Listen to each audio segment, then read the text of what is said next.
What happens when you combine megachurch empire building with family dysfunction?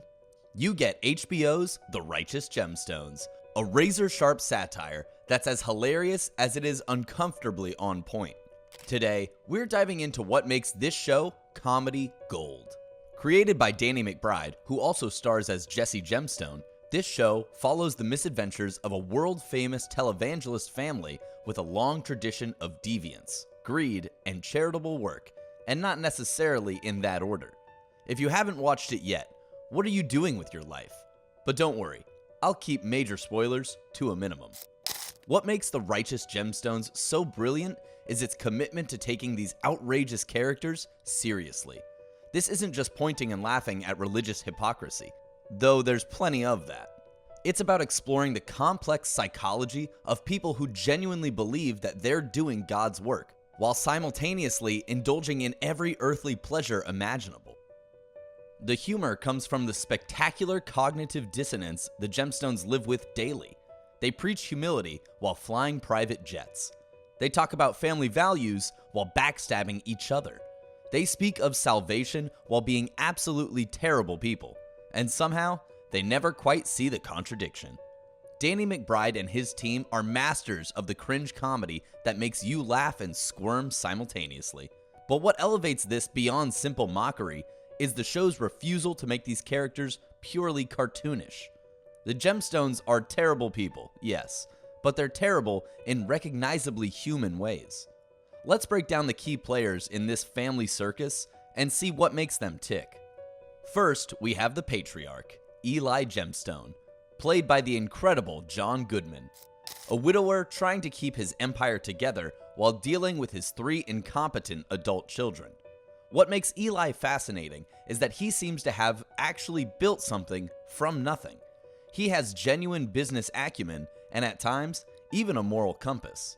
The comedy comes from watching him try to maintain dignity while surrounded by absolute chaos. Next is Jesse Gemstone, Danny McBride's character, the eldest son who believes he's the rightful heir to the Gemstone Empire, despite being perhaps the least qualified person for the job. Jesse is a walking contradiction, a family man who cheats, a Christian leader who curses like a sailor, and a grown man who acts like a teenager. McBride has perfected this type of character across his projects, the aggressively confident yet deeply insecure man-child. What makes Jesse work is that beneath all the bluster, there's genuine pain and insecurity. He wants his father's approval so badly, and his failure to get it drives much of his terrible behavior. Then there's Judy Gemstone, played by the phenomenal Eddie Patterson. If you want to talk about scene stealers, look no further. Judy is the middle child personified, desperate for attention, wildly inappropriate, and completely unfiltered. Patterson delivers some of the most unpredictable comedy in the show. Judy's random outbursts and bizarre tangents make her a constant source of chaos. The psychology here is simple but effective. She's the ignored middle child who's learned that the only way to get attention is to be as loud and outrageous as possible. And finally, Kelvin Gemstone, played by Adam Devine, the youngest son who's desperately trying to be cool and relevant while being perhaps the most genuinely religious of the bunch.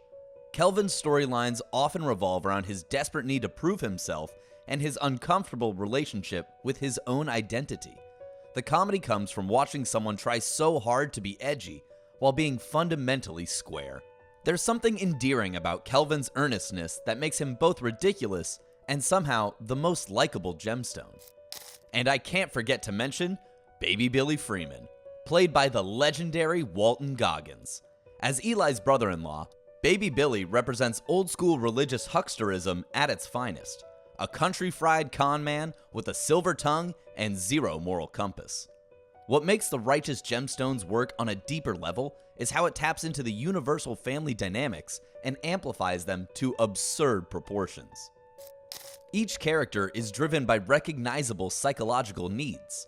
Jesse wants validation, Judy wants attention, Kelvin wants identity, and Eli wants legacy. These are things we all grapple with, just not usually while running a multi-million-dollar religious empire. The show also explores the fascinating psychology of inherited wealth and power. None of the gemstone children have earned their positions, they were born into them. And that creates a specific kind of insecurity that drives most of their ridiculous behavior. They're constantly trying to prove they deserve what they already have. The comedy also comes from watching people who are so completely lacking in self-awareness.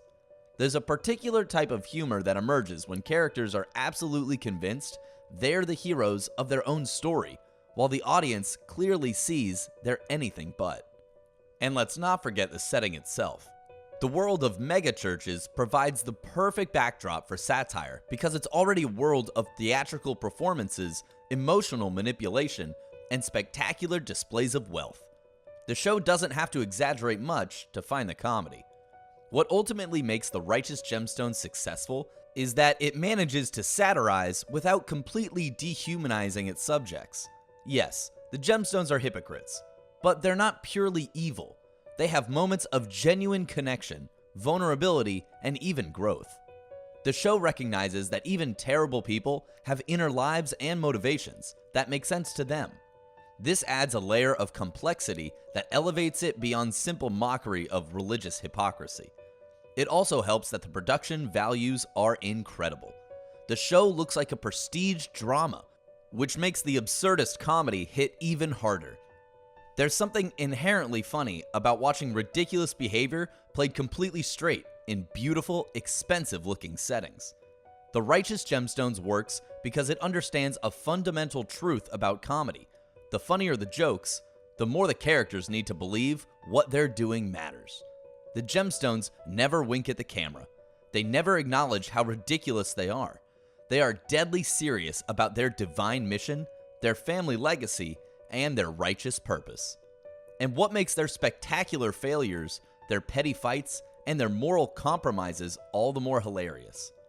It's the comedy of contrast between how they see themselves and how we see them, between what they preach and how they behave, between their divine aspirations and their very human flaws. So if you haven't watched The Righteous Gemstones yet, consider this to be your come to Jesus moment. It's time to get saved by one of the funniest shows on television.